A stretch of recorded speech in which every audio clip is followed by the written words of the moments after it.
8/2/2026 శనివారం. రాశి చక్రము, గ్రహగతులు, ఫలితములు, గోచార ఫలితములు. తదుపరి ధనురాశి. లగ్నబలము సాయంత్రము 2 నుండి 3:30 వరకు బాగుంది.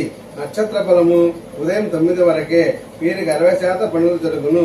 సకాల నిద్ర, సకాల భోజనము, సకాలంలో పనులు జరుగును. ప్రయాణాలలో నీటి వనరుల దగ్గర జాగ్రత్తగా ఉండండి. ప్రయాణాల్లో జాగ్రత్తగా ఉండండి. తదుపరి మకర రాశి.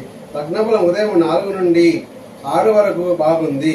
నక్షత్ర బలము ఉదయం 10 తర్వాత బాగుంది. వీరికి 40% పనులు జరుగును. పెద్దల సహకారము ఉండదు. కుటుంబ సమస్యలు, ధన సమస్యలు ఉంటాయి. సంతోషము ఉండకపోవచ్చును. అకాల భోజనము, అకాల నిద్ర, అనవసర పనులు చేస్తారు. తదుపరి కుంభరాశి. లగ్నబలం ఉదయం 6 నుండి 7:30 వరకు కలదు. నక్షత్ర బలం ఉదయం 10 తర్వాత చాలా బాగుంది. ఉదయం 9 లోపల బుద్ధి స్థిరంగా ఉండదు. అనేక ఆలోచనల్లో సతమతమవుతారు.